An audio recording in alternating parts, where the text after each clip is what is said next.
เรื่องของประเด็นนี้น่าสนใจเกี่ยวกับโครงการ BRT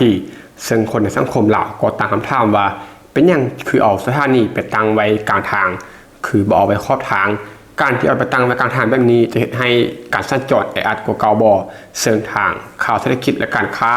ก็ได้นำเอาคำตอบจากภาคส่วนที่เกี่ยวข้องลงไว้ว่าโครงการได้ออกแบบไปตามมาตรฐานระบบรถเมล์ด่วน BRT ของสากลโดยให้มีซองจราจรหรือเลนเฉพาะที่มีก้อนเคิร์ฟคอนกรีตกันไว้กับเลนทั่วไปและมีสถานีขึ้นลงอยู่กลางทางแล้วถ้าถามว่าสากลเป็นแบบใดเดี๋ยวข้าพเจ้าจะพาไปเบิงรูปของประเทศต่างๆนี่คือ BRT ของประเทศเอกวาดอร์ก็เป็นประมาณนี้เนาะก็อยู่กลางทางเช่นเดียวกันและต่อมานี่ก็คือ BRT ของฮานอยและต่อมาก็คือของอินโดนีเซียก็อยู่กลางทางประมาณนี้และสุดท้ายก็คือ BRT ของสปป.ลาวเฮาก็อยู่กลางทางเช่นเดียวกันซึ่งต่อกับประเด็นนี้ก็อาจจะมีบางคนตั้งถามต่อว่าทางบ้านเฮากับทางบ้านเพิ่นมันแตกต่างกันซึ่งถ้าเฮาเบิ่งจากภาพที่ข้าพเจ้ายกขึ้นมาเมื่อกี้เนาะบ่จะเป็นของฮานอยหรือว่าอินโดนีเซียหรือแม้แต่เอกวาดอร์ซึ่งเส้นทางมันก็ซูซี่กันเรื่องของความกว้างของเลนนะมันก็บ่แตกต่างกันหลาย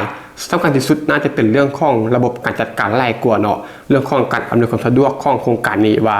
จะเห็นเอาได้ให้รถเมล์มันแล่นผ่านไปสะดวกที่สุดข่าวเศรษฐกิจและการค้าก็ยังได้บอกต่อว่าการที่เอาสถานีไปตั้งไว้กลางทางแบบนี้ก็เพื่อหักษาเวลาแล่นรถในช่วงเวลาเร่งด่วนหรือเวลาปกติตามหลักการวิศวกรรมคุ้มครองการจราจรนำใช้โครงสร้างทางและเขตสงวนทางหลวงให้เกิดประสิทธิผลที่สุดบ่ให้กระทบต่อพื้นที่ของบุคคลสำหรับจุดที่แคบโครงการก็จะขยายบ่อทางออกอย่างน้อยเบื้องละ1 เมตรเพื่อให้เลนมีความกว้างตามมาตรฐานและมีจำนวนเลนสำหรับพาหนะทั่วไปบ่ให้หลุดเบื้องละ2 เลนถ้าหากเอาสถานีขึ้นลงรถเมล์ BRT มาตั้งไว้ขอบทางจะเห็นให้เลนเฉพาะรถเมล์นั้นตันทางเข้าเหือนและสถานที่อื่นๆจะสร้างความยุ่งยากที่สุดส่วนคำถามที่ว่าการเอาสถานี BRT มาตั้งไว้กลางทางคนจะมานำใช้รถเมล์เอาได้แล้วคนย่างจะมีความปลอดภัยบ่คำตอบก็คือด้านความปลอดภัยสำหรับคนย่างข้ามทางมานำใช้รถเมล์ BRT นี้โครงการจะได้ออกแบบสิ่งอำนวยความสะดวกต่างๆเพื่อความปลอดภัยเช่นติดตั้งไฟเตือนสำหรับคนข้ามทางป้ายเตือนมีเส้นทางมาลายเส้นลูกระนาดและติดตั้งคลื่นลดความไวก่อนฮอดสถานีส่วนคำถามสุดท้ายก็คือจะมีการก่อสร้างขั้วข้ามทางคือกันกับอยู่ต่างประเทศหรือบ่เพื่อความปลอดภัยให้แก่คนย่างคำตอบก็คือโครงการมีแผนที่จะก่อสร้างขั้วข้ามทางสำหรับคนย่างเพื่อเชื่อมต่อใส่สถานีขึ้นลงรถเมล์ด่วน BRT